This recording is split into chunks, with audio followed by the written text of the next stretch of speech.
13 জুলাই 2026 তারিখ আনুমানিক 12:30টার সময় চট্টগ্রাম শহরের বাকুলিয়া এলাকায় digital.net বা সংক্ষেপে DDN নামক একটি ইন্টারনেট সার্ভিস প্রদানকারী প্রতিষ্ঠানে অতর্কিতে 20 থেকে 30 জন দেশীয় অস্ত্রে সজ্জিত সন্ত্রাসী কর্তৃক হামলা, ভাঙচুর এবং লুটপাটের একটি ঘটনা ঘটে।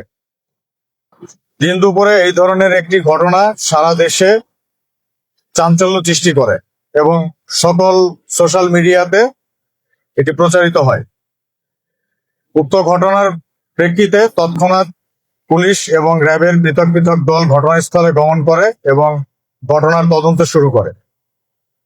এই বিষয়টি নিয়ে র্যাব, পুলিশের ঊর্ধ্বতন কর্মকর্তাগণ এবং মাননীয় স্বরাষ্ট্রমন্ত্রী মহোদয় বিশেষভাবে উদ্বেগ প্রকাশ করেন এবং স্বরাষ্ট্রমন্ত্রী মহোদয় নিজে গ্রাউন্ড লেভেলের কমান্ডারদেরকে ফোন করে আসামিদেরকে দ্রুত গ্রেপ্তার করার জন্য নির্দেশনা প্রদান করেন। সেই প্রেক্ষিতে র্যাব এবং Chattogram metropolitan police, GB police সবাই যৌথভাবে কার্যক্রম শুরু করি। গত 14 জুলাই 2026 তারিখে পুলিশ কর্তৃক মোট 6 জন এবং র্যাব কর্তৃক 2 জন, 8 জন গ্রেপ্তার করা হয় এবং মেট্রোপলিটন পুলিশ কর্তৃক এটা প্রেস ব্রিফিং করা হয়। অতঃপর এই বিষয়টি নিয়ে আমরা কার্যক্রম কন্টিনিউ করি। গতকাল 18 জুলাই বিকেল থেকে শুরু করে অদ্য 19 জুলাই ভোর 5:30 পর্যন্ত চট্টগ্রাম শহরের বিভিন্ন স্থানে অভিযান পরিচালনা করে র্যাপিড অ্যাকশন ব্যাটালিয়ন 7 কর্তৃক উক্ত ঘটনায় সরাসরি সম্পৃক্ত এবং হামলায় অংশগ্রহণকারী মোট 9 জন আসামিকে গ্রেপ্তার করা হয় এবং একই সাথে গত 3 দিনে পুলিশ কর্তৃক আরো 4 জন আসামি গ্রেপ্তার করা হয়েছে।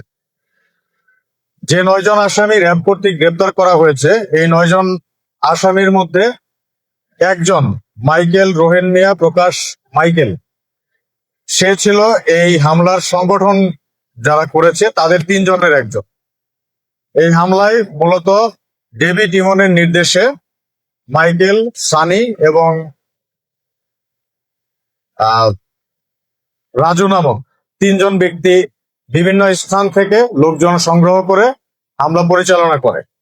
তো তন্মধ্যে অন্যতম একজন সংগঠক মাইকেলকে র্যাব কর্তৃক গ্রেপ্তার করা সম্ভব হয়েছে এবং অপর 8 জন আসামি হচ্ছে তুহিন, আকবর, আব্দুল মুমিন, মাসাদ মিয়া, দিদার মিয়া, সানজাদ হাসান, সৈরত হোসেন এবং মোহাম্মদ সাইফুদ্দিন। আসামিদের জিজ্ঞাসাবাদে জানা যায় যে ঘটনার 2-3 দিন আগে ডেভিড ইমন উক্ত প্রতিষ্ঠানের মালিককে ফোন করে 2 কোটি টাকা চাঁদা দাবি করে এবং চাঁদা না দেওয়ার কারণে 13 তারিখে উক্ত হামলা পরিচালনা করে। ডেভিড ইমনের নির্দেশে সানি, মাইকেল এবং রাজু, এই 3 জন ব্যক্তি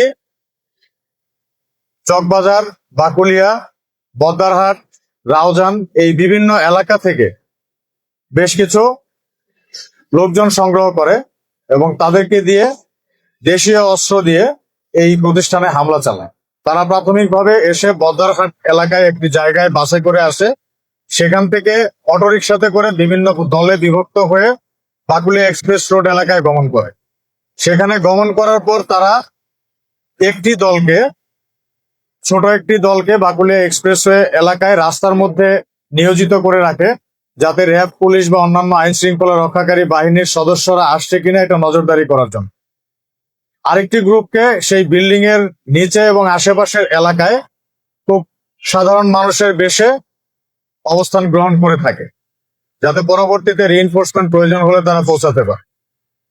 এবং মূল দল যারা হামলা করেছে 20 জনের একটি দল উক্ত প্রতিষ্ঠানে প্রবেশ করে এবং সেখানে যে হামলা, ভাঙচুর এবং লুটপাট করে। যাদেরকে গ্রেপ্তার করা হয়েছে তাদের 5 জনকে আমরা সিসিটিভি ফুটেজ দেখে শনাক্ত করা সম্ভব হয়েছে। বাকি 4 জনের মধ্যে 3 জনকে অন্যান্য আসামিদের কাছ থেকে নাম প্রাপ্তির সাপেক্ষে তাদেরকে গ্রেপ্তার করা হয়েছে এবং মাইকেল নামক যে ব্যক্তিটি সংগঠকের দায়িত্ব পালন করেছে তাকে গ্রেপ্তার করার পর তার মোবাইল ফোনে একটি ছোট ভিডিও ক্লিপ আমরা খুঁজে পাই, যে ভিডিও ক্লিপের মধ্যে দেখা যায় যে ঘটনার দিন 13 তারিখ আনুমানিক 10:30টার দিকে সে একদল লোককে সংগঠিত করে এই হামলা পরিচালনার জন্য ব্রিফিং প্রদান করে এবং ব্রিফিং শেষে তারা অত্যন্ত উচ্ছ্বসিত ভাবে অপারেশনে যাওয়ার জন্য প্রস্তুত, এই ধরনের একটি কার্যক্রম পরিলক্ষিত হয় এবং এরকম একটি ভিডিও আমরা তার মোবাইলে পাই এবং সেই ভিডিওতে যারা আছে তাদের মধ্যে থেকেও আমরা 2 জনকে গ্রেপ্তার করেছি। তো সবকিছু মিলিয়ে ক্রস চেকিং করে মাইকেল এই সংগঠকদের মধ্যে অত্যন্ত অন্যতম একজন সংগঠক, এটা প্রমাণিত হয়েছে।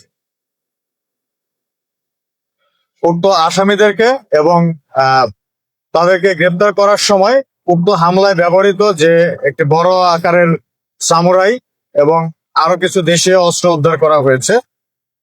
এই আসামিদেরকে এবং উদ্ধারকৃত অস্ত্রসমূহ পরবর্তী আইনানুগ ব্যবস্থা গ্রহণ করার জন্য থানায় সুপর্দ করা হবে। HM Expert B500 CWR স্বাধীনতার সুবর্ণ জয়ন্তীতে নতুন বাংলাদেশ গড়ার প্রত্যয়। HM Steel